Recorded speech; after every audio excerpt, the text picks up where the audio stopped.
आप सभी दोस्तों को मेरा प्यार भरा नमस्कार। उम्मीद है आपको कल की मेरी कहानी पसंद आई होगी। आज की कहानी एक और दिन की है, जब हम बहुत छोटे हुआ करते थे। 3 या 4 क्लास 3-4 में पढ़ते थे। 3 में होंगे या 4 में होंगे। हम चारों भाई बहन रोज शाम को खेलने निकलते, और ये हमारा रेंट का घर जो था वो कॉलेज के बगल में था। पापा कॉलेज में पढ़ाते थे, पास में होने के कारण वहीं पर घर रेंट पर ले रखा था। घर डॉक्टर सान्याल का था। शहर के बड़े ही नामी डॉक्टर थे और वो बंगाली थे। उनका जन्म तो बिहार में हुआ था, लेकिन उन्होंने आज तक हिंदी बोलना नहीं सीखा था। जब भी बीमार पड़ते, घर आते, हम लोग को देखते और बोलते, किच्छु खावे ना, चेपे चेपे रसगुल्ला खावे। हम लोग को उसकी आदत हो चुकी थी। माँ को बोलते, चेपे चेपे रसगुल्ला तो नहीं खाना है, कुछ अच्छा बना के दीजिए। माँ बोलती थी, नहीं, डॉक्टर साहब बोले हैं रसगुल्ला खाने, तुम लोगों को रसगुल्ला खाना होगा। डॉक्टर सान्याल बहुत ही अच्छे थे, भले, भद्र, वेल ड्रेस्ड।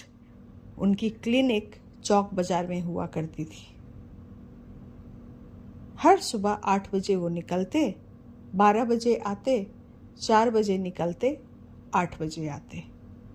बीच की दोपहर में उनका पूरा परिवार आराम करता। उनका घर बहुत बड़ा था। एक साइड में 3 कमरे का घर था जो हम लोग रहते थे, जिसमें ये रेंट का घर बहुत यादगार घर है। बहुत मज़ा आया इस घर में, बहुत अच्छा लगा। माँ डॉक्टर सान्याल की वाइफ को दीदी मनी बुलाती थी और हम लोग काकी माँ बुलाते थे। उनके घर रोज मछली बनती थी, कभी इधर से कभी उधर से। मेरे घर मछली आ ही जाती थी। पापा को मछली बहुत पसंद थी। डॉक्टर सान्याल के 3 बेटे थे।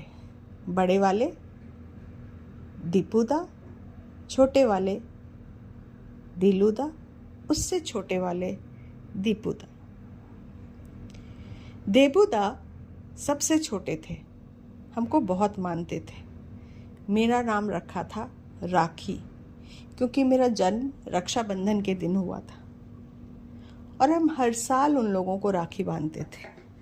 जब भी राखी बांधते, वो लोग गिफ्ट में pencil, eraser, cutter, school bag दिया करते थे और बड़ी बेसब्री से वो लोग राखी का इंतज़ार करते। जब भी राखी होती, वो लोग कहीं भी होते, तीनों भाई साहेबगंज पहुंच जाया करते थे। राखी बंधवाते, फिर लौट जाते थे। उन लोग कलकत्ते में पढ़ाई करते थे। तीनों भाई कलकत्ते में पढ़ाई करते थे, क्योंकि कलकत्ता ही उनका घर था। डॉक्टर सान्याल और चाची दोनों अक्सर शाम में माँ को चाय पर बुलाती थी, रोज बुलाती। ऐसे जाओ, चाय खावे ना की। बस माँ चली जाती थी। फिर क्या होता था, माँ पापा कभी अकेले चाय नहीं पीते थे, दोनों मिलकर ही चाय पीते थे। माँ चाची के घर से चाय पी के आती और फिर पापा के साथ बैठकर 1 कप चाय पीती।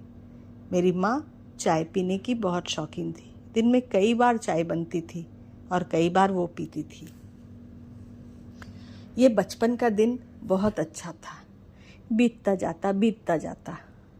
एक दिन हम लोग कॉलेज फील्ड में जाकर खेल रहे थे। शाम का समय था।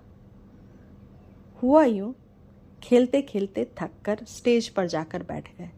वो स्टेज जहाँ पर हर साल एनुअल फंक्शन हुआ करता था, और कॉलेज के पीछे एक बड़ा सा नाला बहता था, जो कि पूरे शहर का पानी गंदा पानी गंगा नदी में लेकर छोड़ आता था। कभी पहाड़ से पानी उतरता, उसी नाले के थ्रू जाकर गंगा नदी में बह जाता। हम लोग खेलते खेलते एक दिन नाला के किनारे चले गए और वहाँ पर पैर फिसला और धीरे धीरे सरकते सरकते हम लोग नाला के पास अंदर चले गए। पानी तो नहीं था उस समय, लेकिन चारों बगल से छोटे छोटे पौधे थे जो कि हम लोगों को नाला के बिल्कुल अंदर जाने से रोक लिया। अब आए ऊपर तो आए कैसे? हम लोग धीरे धीरे धीरे धीरे हाथ से सरकते सरकते सरकते हम लोग ऊपर आए। ऊपर आकर घर गए। हम लोगों की दशा खराब हो चुकी थी। हाथ गंदा, पैर गंदा। माँ पूछी क्या हुआ? बड़ा भाई बोला नाला में गिर के आए हैं। माँ बोली नाला में? कौन से नाला में? कॉलेज के पीछे वाले नाले में। फिर क्या था? पापा तो घर पर थे नहीं। माँ जल्दी जल्दी कपड़ा चेंज करके हम लोग को बोली चुपचाप अब तुम लोग पढ़ने बैठ जाओ, पापा आएंगे कुछ मत करना वरना गुस्सा करेंगे। हम लोग भी पढ़ने बैठ गए। पापा को नहीं पता चला कि हम लोग नाले में गिर के आए। शाम में पापा आए। आकर पापा उस दिन हम लोगों के लिए जलेबी लेकर आए थे। गरम गरम जनार्दन की दुकान की जलेबी। ये जलेबी इतनी अच्छी होती थी, इतनी कुरकुरी होती थी कि मन करता था खाते जाओ खाते जाओ। हम लोग सब कोई बैठकर जलेबी खाए और खाकर फिर से पढ़ने बैठ गए। पढ़कर सही समय पर उठे। उठकर तभी देखते हैं सन्याल चाचा आए। सन्याल चाचा के हाथ में एक बड़ा सा कार्टन था। क्या कार्टन में था? एक कार्टन आम। बोले हम लोग तो खाते नहीं हैं, बच्चा लोग खाएगा। अब तो हम लोगों की मस्ती थी। इतना सारा आम आया था घर में। खूब मज़ा आया। खूब मन से आम खाया। मिलजुल कर रहना, आपस में शेयर करना, ये हम लोगों ने वहीं छोटे घर से सीखा था। सन्याल चाची और सन्याल चाचा दोनों ही अब इस दुनिया में नहीं हैं। वो जहाँ भी हैं खुश हैं। पता नहीं दीपूदा, दिलूदा और देबूदा कहाँ हैं। जहाँ भी हो, अगर सुनते हो तो याद करें। आज की कहानी बस इतनी ही। कल की कड़ी में एक और याद। धन्यवाद।